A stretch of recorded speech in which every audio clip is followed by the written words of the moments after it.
اللہ تعالیٰ نے انسان کو بنایا ہے اور انسان بھولتا بار بار ہے اور خطائیں بھی بار بار کرتا ہے۔ خطا کرنے والا اور بھول جانے والا اللہ کی بارگاہ میں ایسا نہیں ہے کہ وہ ہمیشہ کے لیے ناکارہ ہے، بلکہ اللہ تعالیٰ نے اسے زندگی میں بار بار موقع دیے ہیں کہ تو اپنی خطاؤں سے اور اپنی بھول سے پھر سے دوبارہ اپنی اچھی زندگی میں آ جا، اور اسی کو ہم توبہ کہتے ہیں۔ توبہ کا جو آپشن رکھا گیا ہے انسانوں کے لیے، مسلمانوں کے لیے خاص طور پر، بہت ہمت والا ہے دروازہ ہے، بہت ہمت والا دروازہ ہے۔ اور اسی وجہ سے حدیث پاک میں یہ ہے کہ گناہ کرتا ہے بندہ، پھر توبہ کرتا ہے، پھر گناہ کرتا ہے، پھر توبہ کرتا ہے، یہ کرتا رہتا ہے۔ فرشتے اللہ کی بارگاہ میں عرض کرتے ہیں کہ مولا یہ تو بار بار وہی کرتا ہے، پھر توبہ کرتا ہے۔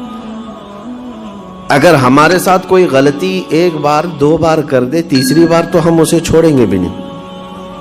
انسانوں کی طبیعت تو یہی ہے، لیکن بندہ جب بار بار ایک خطا کرتا ہے اور پھر توبہ کرتا ہے، پھر خطا پھر توبہ، تو فرشتے جب اللہ کی بارگاہ میں یہ عرض کرتے ہیں کہ یہ مولا یہ ہر بار یہی کرتا ہے، تو جانتے ہیں پروردگار عالم کیا فرماتا ہے؟ ارشاد فرماتا ہے اے میرے فرشتوں، میرا بندہ مجھے رحمان سمجھتا ہے اس لیے بار بار توبہ کرتا ہے، مجھے وہ ارحم الراحمین سمجھتا ہے، ورنہ کون بار بار اللہ تبارک و تعالیٰ کی بارگاہ میں دروازہ کھٹکھٹاتا؟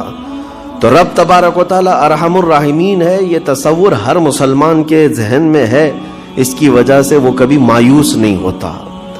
اور شیطان کا سب سے بڑا حربہ کیا ہے جانتے ہیں آپ؟ سب سے بڑا بہکانے کا اور گمراہ کرنے کا اور ہمیشہ گناہوں میں ملوث رکھنے کا سب سے بڑا آلہ، کہ بندے کو سب سے پہلے نا امید کرتا ہے، اب تیرا کیا ہوگا، تو تو بہت برباد ہو چکا ہے۔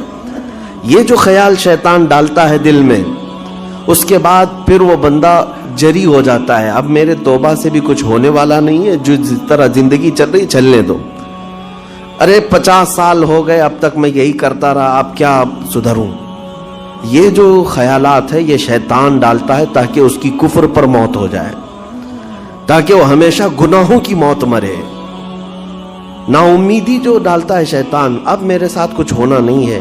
نہیں میرے عزیزو، رحمت عالم صلی اللہ تعالی علیہ وسلم کی بارگاہ میں کیسے کیسے لوگ آئے اور ارحم الراحمین نے ان کی توبہ قبول کی۔ آپ کو ایک بات میں بتاؤں، سیدنا عمر ابن خطاب رضی اللہ تعالیٰ عنہ کا دور ہے۔ مثنوی شریف میں مولانا روم فرماتے ہیں جنت البقیع، آپ نے سنا ہوگا قبرستان مدینے کا، مدینے کے قبرستان میں رات کے وقت ایک بوڑھا آدمی 80 سال کا جو بانسری بجاتا تھا اور اسی سے پیسہ کماتا تھا، اس کی بانسری میں بڑی اچھی لے تھی، بڑی سر اچھی تھی، لوگ سنتے تھے اور پیسے دیتے تھے، لیکن بڑھاپے میں جب سانس پھولنے لگ جاتی ہے، ہانپنے لگ جاتا ہے، سانس نہیں ٹھہرتی، تو بانسری کیسے بجتی؟ اس کی لے ٹوٹ جاتی، لہجے بدل جاتے۔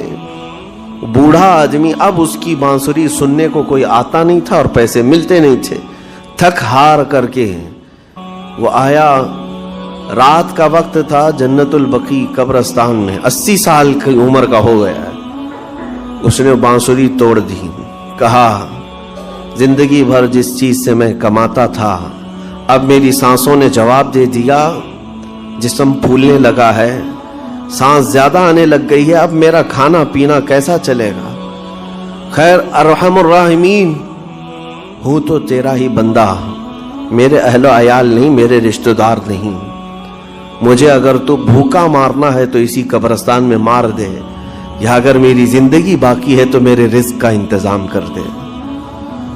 وہ رو رہا تھا 80 سال کی عمر میں۔ جب بندہ لاچار و مجبور ہوتا ہے تو پروردگار کو ہی یاد کرتا ہے۔ جانتے ہیں عمر ابن خطاب رضی اللہ تعالیٰ عنہ امیر المومنین مسجد نبوی میں تھے اور ان کی آنکھ لگی تھی، خواب میں رسول پاک صلی اللہ تعالیٰ علیہ وسلم تشریف لائے، کہا عمر اللہ کا حکم ہے جنت البقیع میں جاؤ، ایک بھوکا آدمی کھڑا ہے، اپنے گھر سے کھانا لے جاؤ اور اس کی ضرورت کا انتظام کرو۔ नींद खुली तो आपने देखा अल्लाह के हबीब सल्लल्लाहु अलैहि वसल्लम की तरफ से हुक्म आया और रब्बे जुल जलाल का हुक्म है। घर से उम्दा खाना लिया तो शादान लेकर के कुछ माल व मता भी लेकर कब्रिस्तान में गए, ढूंढा कौन है यहाँ पर, तो देखा कि एक हाँफता कांपता हुआ 80 साल का बूढ़ा रोता हुआ नजर आया। अमीरुल मोमिनीन अपने हाथ में तोशादान लेकर उसके करीब गए, कहा तू भूखा है? कहा हाँ भूखा हूं। बैठ चल मैं तुझे खिलाता हूं। दस्तरखान बिछाकर उसे अपने हाथों से खिलाया और उसे अपनी जरूरत के मुताबिक जो जरूरियात थीं उसकी जरूरत के मुताबिक वो सारी चीजें दी। वो बूढ़ा पूछता है आप कौन हैं? हजरत उमर फारूक ने कहा मैं उमर इब्ने खत्ताब हूं। वो डर गया। हजरत उमर से कौन नहीं डरता था कि कहीं ये खिला पिला करके मुझे कोड़े ना मारे कि जिंदगी भर बांसुरी बजाने वाला आज पकड़ा गया है, हाँ आज मुझे ये सजा ना दे दे। वो कांपने लगा। कहा कि आप यहां कैसे? हजरत अमीरुल मोमिनीन कहते हैं मैं खुद नहीं आया, मुझे अल्लाह के रसूल ने भेजा और रब तबारक व तआला का हुक्म आया था कि तू भूखा है और तूने रिस्क मांगा है और मुझे तेरे रिस्क दे करके भेजा गया है। वो चीख मार करके गिर पड़ा जमीन पर और रोने लगा, अपने हाथ फैलाकर कहा सच फरमाया मौला तू अरहमुर राहिमीन है। 80 साल तुझसे दूर भागता रहा, एक बार क्या तुझे मैंने पुकारा, तूने वक्त की अमीरुल मोमिनीन को खाना देकर भेज दिया। अल्लाह रब्बुल इज्जत की बारगाह में ना उम्मीदी और मायूसी जो शैतान लाता है, इससे बंदे भटक जाते हैं, बहक जाते हैं, उन्हें तौबा की तौफीक भी नहीं मिलती। इसीलिए मेरा मौला फरमाता अना इंद ज़न्नी अब्दी बी, रब ताला फरमाता मेरा बंदा मेरे बारे में जैसा गुमान करता है मैं उसके साथ वैसा सुलूक करता हूं। तुम क्या गुमान करते हो? वो सख्त पकड़ करेगा, अभी मार डालेगा। वो गफ्फार है, कहार है, जब्बार है, लेकिन साथ में वो सत्तार भी है, वो रहमान भी है, रहीम भी है।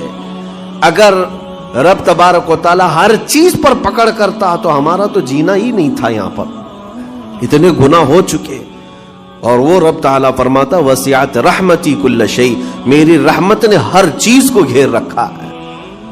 अल्लाह रब्बुल इज्जत बंदों को माफ करने का इजहार ज्यादा फरमाता है। और जानते हैं आप, गुनाह जब आम होते हैं, मैं आपको अपने घर की बात बता दूं, मेरे घर में आप 4 दिन के मेहमान बनकर के आए हैं। कभी मेरी खिड़की तोड़ रहे हैं, कभी दरवाजा तोड़ रहे हैं, कभी हमारे घर के बर्तन पटक रहे हैं, कभी फर्शी उखाड़ रहे हैं। कब तक बर्दाश्त करूंगा? आपको निकाल कर बाहर कर देंगे, मेहमान नहीं, ये बला हो गई है, घर सारा उजाड़ रहा है। एक चीज पर छोड़ दिया जाए, 2 चीज पर छोड़ दिया जाए, ये इंसानों की फितरत है, इंसानों की फितरत। लेकिन रब्बे कायनात अपनी कायनात में हम बंदों को उतारा है, हमने क्या नहीं बिगाड़ा उसको? अपने गुनाहों से उसकी जमीन को लाल कर दिया। हाँ, उसकी नाफरमानी से हमने इस कायनात के रंग को बदल दिया। खुले आम गुनाह, नंगापन, बेहयाई, अय्याशी, सब कुछ होता रहा। उसकी कायनात है, उसकी जमीन है, उसकी सल्तनत है। और इन गुनाहों की वजह से जानते हैं आप, समंदर अल्लाह की बारगाह में अर्ज करता है कि मौला तू मुझे इजाजत दे दे, मैं ऐसी तुग़यानी लाऊंगा कि ये सब हिलाक हो जाएंगे। हवाएं अल्लाह से इजाजत मांगती हैं, तू मुझे शिद्दत दे दे, मैं इतना तेज उड़ाऊंगी कि इनके परखचे उड़ जाएं। लेकिन जानते हो अल्लाह की तरफ से जवाब क्या आता है? समंदर को भी रब ताला फरमाता, हवाओं को भी कहता है रब ताला रुक जाओ, मैं मेरे बंदों के इंतजार में हूं, मेरे बंदों की तौबा के इंतजार में हूं कि मेरे बंदे मेरे पास लौट आएंगे। इसीलिए अल्लाह के हबीब सल्लल्लाहु तआला अलैहि वसल्लम इरशाद फरमाते हैं, अल्लाह ताला को सबसे ज्यादा खुशी किस बात की होती है जानते हैं? रब ताला अपने बंदों से कब खुश होता है? मिसाल देकर के मेरे आका ने फरमाया, मिसाल देकर समझाया।